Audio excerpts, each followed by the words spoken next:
Hola amigos, ¿cómo están? Bienvenidos a La Voz del 21. Mi nombre es Mayra Calderón y vamos a analizar el discurso que brindó, el último discurso que brindó el expresidente Pedro Castillo cuando dio este golpe de Estado. Para muchos no fue un golpe concretado. Cierto es que sí lo hizo. Dio una serie de medidas que acompañaban a la disolución del Congreso de la República y lo vamos a analizar. ¿Con quién? Con Víctor García Toma, él es abogado constitucionalista, le damos la bienvenida. ¿Cómo está? Mayra, ¿cómo le va? Gusto en saludarla. Mis Sin respetos. duda, sin duda este hecho, el golpe de Estado de Pedro Castillo, es uno de los más recordados ahora al finalizar el 2022. Pero antes de llegar al fondo de esta entrevista, quisiera que me acompañe escuchando un fragmento de lo que dijo el 7 de diciembre Pedro Castillo. Tomamos la decisión de establecer un gobierno de excepción orientado a restablecer el Estado de Derecho y la democracia, a cuyo efecto se dictan las siguientes medidas.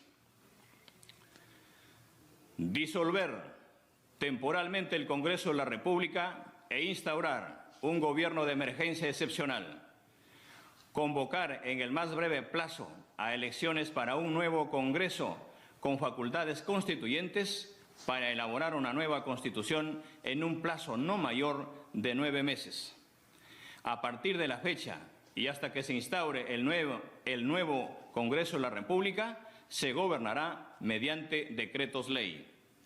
Se decreta el toque de queda a nivel nacional a partir del día de hoy, miércoles 7 de diciembre del 2022, desde las 22 horas hasta las 4 horas del día siguiente. Se declara en reorganización el sistema de justicia, el Poder Judicial, el Ministerio Público, la Junta Nacional de Justicia, el Tribunal Constitucional. Claramente es un golpe de Estado como lo hizo Alberto Fujimori tantos años atrás. Cuéntenos, ¿cuáles son los elementos que acompañan la disolución del Congreso de la República? Ese golpe de Estado. Mayra, el discurso que acabamos de escuchar fue formulado por el señor Pedro Castillo Terrones, quien en ese momento ejercía el cargo de presidente de la República. Por consiguiente, era jefe de Estado, jefe de gobierno, jefe supremo de las Fuerzas Armadas, jefe supremo de la Policía Nacional y responsable de la política exterior del Estado. Ese mensaje fue dirigido desde eh, el- la institución pública más reconocida, que es Palacio de Gobierno. Y como podemos darnos cuenta, el mensaje es muy claro. Declara la existencia de un gobierno de excepción, curiosamente para restablecer el Estado de Derecho y la democracia. Interviene el sistema de justicia y, como sabemos además, eh, tuvo trato directo tanto con el comandante general del ejército como con el con los ministros de Interior y Defensa. Y en ese contexto ordenó la toma del Congreso y la detención de la señora fiscal de la Nación.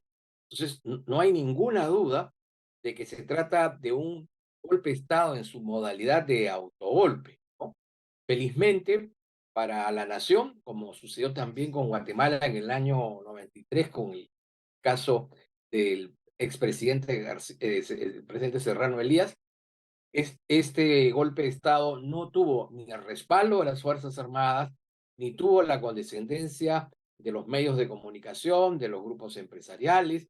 La ciudadanía en un alto porcentaje ha rechazado de manera muy clara, y es por eso que hoy se encuentra recluido por haber cometido el delito de rebelión, digamos, como figura en principio a investigar, ¿no? Se verá después si hubo tentativa, si esto fue una conspiración para la rebelión, pero que hubo un acto ilícito dirigido a modificar la forma de gobierno e impedir el normal funcionamiento de las instituciones rectoras de un Estado de Derecho, no tiene ninguna duda. ¿Por qué hago la comparación, doctor, con Alberto Fujimori? Porque en el caso de Pedro Castillo, su inicio ha sido muy parecido al golpe de Estado de Alberto Fujimori, el autogolpe, ¿no?, denominado, donde también decía prácticamente las mismas palabras, solamente que Alberto Fujimori sí tenía el apoyo de las Fuerzas Armadas y fue una realidad distinta. Verónica Mendoza también lo mencionó cuando recién reaccionó después de muchos meses eh, ante este hecho fortuito que en realidad nos dejó a todos los peruanos expectantes de lo que podía suceder ante una futura dictadura. Pero la realidad nos ha mostrado que las instituciones democráticas actuaron de forma inmediata y reaccionaron de forma inmediata. El proceso de sucesión presidencial, Mayra, se ha llevado a cabo tal y conforme lo establece la Constitución. Reunido el Congreso en pleno, tomó la decisión de declarar la vacancia por incapacidad moral y disponer el reconocimiento de quien, por encontrarse en la condición de primera vicepresidenta, le correspondía, ¿no es cierto?, asumir el mando de la nación. Entonces, como usted bien ha señalado, ha sido institucionalmente importante el comportamiento que se ha dado al interior del Estado. También ha sido importante el papel que ha jugado la ciudadanía, y todo ello dentro del respeto a la Constitución. Ahora, se ha visto, analizando ya el discurso del expresidente vacado Pedro Castillo por este golpe de Estado, por el cual está siendo recluido en la DINOES, se ha visto la reacción de algunos países que incluso han firmado un documento donde hablan con desconocimiento o desinformación, o quizá con cierta información, pero que quieren inclinar la balanza, ¿no?, por ideología quizá. Totalmente de acuerdo. Dudo mucho que los gobiernos de Colombia, México, Argentina y Bolivia desconozcan las informaciones que deben haber recibido de sus respectivas embajadas. En consecuencia, más bien, esta es una reacción fundamentalmente desde una perspectiva ideológica y dentro del marco del Foro de Sao Paulo. Se ha perdido para la izquierda, la extrema izquierda en América Latina, una ficha importante. Y es por ese motivo que se, entre comillas, entiende este comportamiento que, por cierto, no está dentro de los marcos de lo que es la Carta Democrática firmada en la OEA, en la que se establece que la principal responsabilidad de los miembros de esa organización es defender y preservar la democracia. Y justamente es todo lo contrario a aquello que en su momento pretendió Castillo. Entonces, debemos entender que este comportamiento no tiene nada que ver con la realidad de los hechos, tiene que ver más bien con una visión ideológica que lamentablemente le hace daño a América Latina. ¿Cómo pasa Pedro Castillo a los finales de nuestra historia para usted? Haciendo un balance En, de su gobierno y cómo lo terminó por decisión propia. en primer lugar, fue un gobierno sin liderazgo. Es claro y evidente que no tenía las actitudes, ni los comportamientos, ni las habilidades para conducir los destinos de una nación. En segundo lugar, llevaba como lastre, digamos, una falta de educación, digamos, básica, y sobre todo carecía, digamos, de la posibilidad de razonar, digamos, de manera, digamos, correcta cuando se trataba de gobernar. Pero aparte de su ineficiencia y su ineficacia, su vocación por rodearse con los peores, eh, termina este cuadro lamentable con dos cosas adicionales. Fue un gobierno profundamente corrupto desde el primer día, y finalmente derivó en un gobierno que pisoteó justamente aquello que le daba legitimidad, la Constitución, y quiso pasar de un gobernante de jure mediocre e incompetente en probablemente un gobierno de facto mediocre e incompetente, pero totalitario. Esa, digamos, creo que va a ser la lápida política de eh, Castillo en el marco político, pero aún falta todavía analizar qué es lo que va a suceder con él en el terreno jurídico, en el terreno judicial, porque sabemos que tiene 54 carpetas fiscales que esperan, ¿no? Para completar esa lápida. ¿Qué debería pasar para para que no se repita que un presidente de la historia del país no pueda ser investigado o acusado o pasar las investigaciones a una siguiente etapa, como no se dejó con Pedro Castillo, porque tenía en ese entonces un respaldo en el Congreso por un sector llamado los niños, que tampoco podían hacer un rol político a la oposición, y sin embargo Pedro Castillo seguía nombrando ministros, funcionados, e iba avanzando. ¿Qué no se debe repetir o qué se debe hacer para no repetir esta historia? ¿Qué debe En pasar? el contexto, en el contexto que usted ha planteado la pregunta, Mayra, evidentemente Castillo ha durado 18 meses en el poder porque inicialmente contó, y hasta cierto punto era entendible, con la cooperación y ayuda de una serie de fuerzas de, digamos, de izquierda radical que consideraron que él podría ser una opción para la renovación y el cambio dentro de la democracia, aun cuando su programa no diera luces en ese sentido.